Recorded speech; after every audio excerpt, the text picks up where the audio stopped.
Le MAG de l'économie locale avec Serre France Maine-et-Loire. Le magazine de l'économie locale avec le directeur général de Serre France Maine-et-Loire. Bonjour Michel Besançon. Bonjour Laurent. On parle de voitures aujourd'hui et d'assurance, ça bouge un petit peu. Le ticket vert va disparaître. Oui, la fameuse vignette verte, le papillon que l'on mettait sur son pare-brise va disparaître. Alors c'est quelque chose dont vous avez tous entendu parler. Ça ne veut pas dire qu'on ne doit plus s'assurer, hein.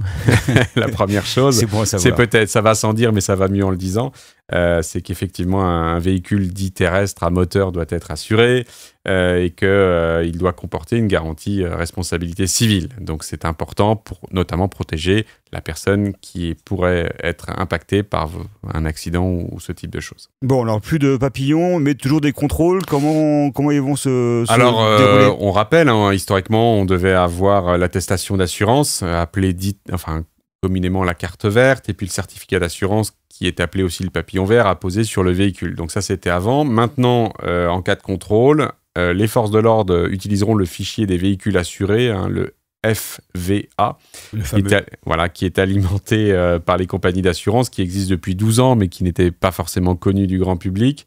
Et donc, votre assureur vous fournira ce qu'on appelle un mémo véhicule assuré, hein, lors de la souscription, notamment, j'ai envie de dire, pour pouvoir présenter un peu quand on est sur une carte grise temporaire, on doit présenter un document qui n'est pas encore définitif, et en cas de contrôle, l'assureur doit le produire dans les 72 heures. Donc, si vous êtes contrôlé dans ces 72 heures, c'est mieux d'avoir ce mémo. Et qu'est-ce que je fais de ce mémo après 72 heures ?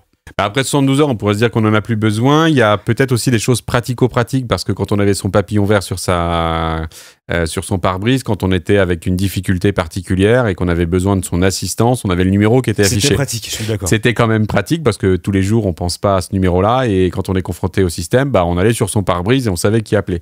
Ce qui ne sera plus le cas. Donc on peut quand même conserver sur soi, je pense que ce n'est pas grave, ce mémo, parce que probablement que vous retrouverez ces numéros utiles. Et donc, c'est probablement intéressant de conserver ce mémo.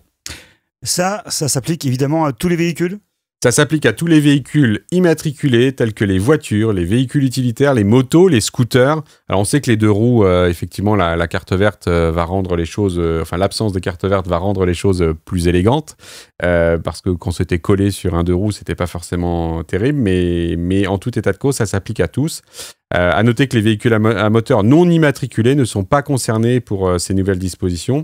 Donc, si vous conduisez un engin de déplacement personnel, ce qu'on appelle motorisé, tel qu'une trottinette électrique, après le 1er avril 2024, vous devrez toujours présenter une attestation d'assurance en cas de contrôle. Hein. Donc, les trottinettes, vous devez conserver votre attestation. Et on doit imposer toujours la vignette.